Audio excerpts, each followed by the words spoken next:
spolu vyberieme na vrch Sitno, ktoré patrí k najkrajším tisícovkám na Slovensku. Vrch Sitno je vysoký 1009 metrov a nachádza sa v malebnom prostredí Štiavnických vrchov. Výlet na vrch Sitno je veľmi zaujímavý a vhodný pre rodiny s deťmi, ale takisto aj pre iných návštevníkov, pretože ponúka niečo také ako dva v jednom. Nájdete tam rozhľadňu, nájdete tam tajomný Sitniansky hrad a takisto skaly sú veľmi atraktívne pre lescov. Čiže kinder vajíčko na Sitne. Presne tak.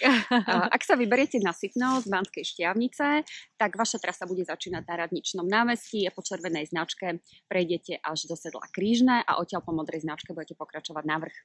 O niečo náročnejšia je trasa po žltej turistickej značke. Tá vedie popri Tatarskom potoku. Tatarský potok naplňa vodou Počúvadlianske jazero zo svahou Sitna. Náročný je hlavne ten posledný úsek, pretože musíte prejsť cez tzv. Oľovú šturbinu okolo andezitových skal, až kým sa dostanete až hore na to Sitno. My sme sa rozhodli pre trasu po zelenej značke, ktorá začína priamo na parkovisku pri Počúvadlianskom jazere. Ako už Gabika zmienila, Počúvadlianske jazero nie je také obyčajné jazero. Neobyčajné jazero.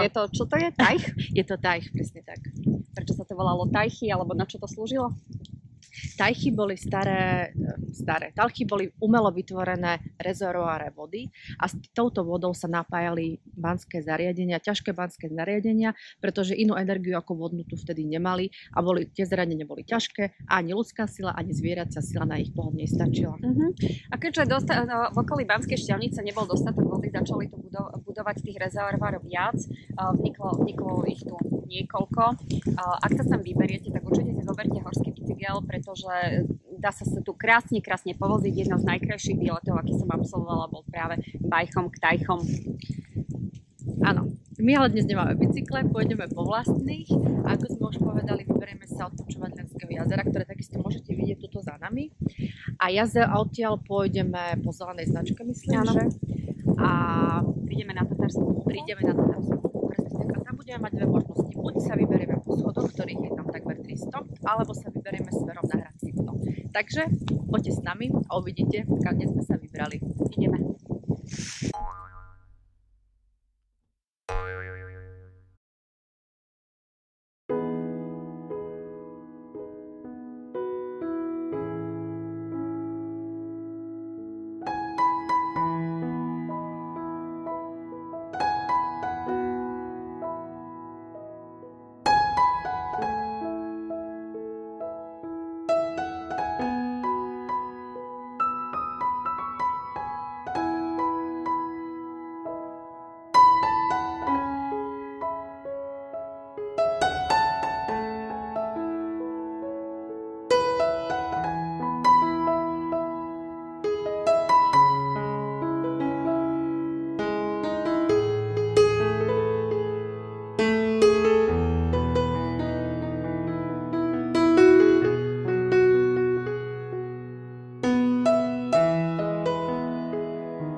Trvalo nám to necelú hodinu a vyšli sme si takmer 300 schodov.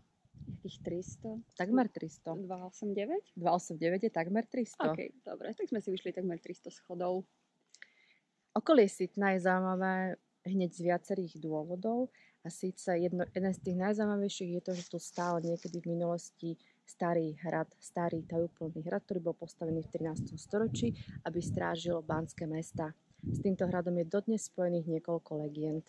Jedna legenda hovorí o marnotratných synoch, ktorí po smrti svojho otca, miesto toho, aby sa o hrad začali starať, aby ho zvelaďovali, začali proti sebe bojovať. Postihla ich ale strašná kliatba.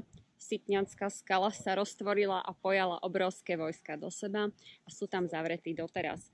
Traduje sa, že každých 7 rokov jeden z rytierov ide na povrch, aby zistil, či je ich čas, pretože sú pripravení bojovať vtedy, ak ich slovenský národ bude potrebovať.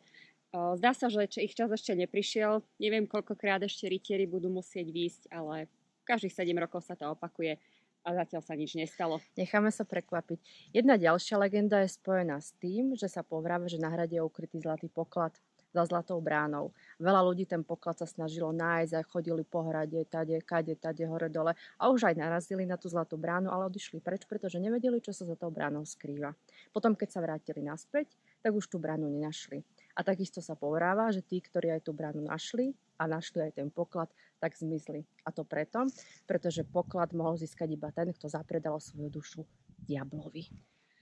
Panenko Mária, no dobre. Tak my sa radšej poberieme. Poberieme sa naspäť dole.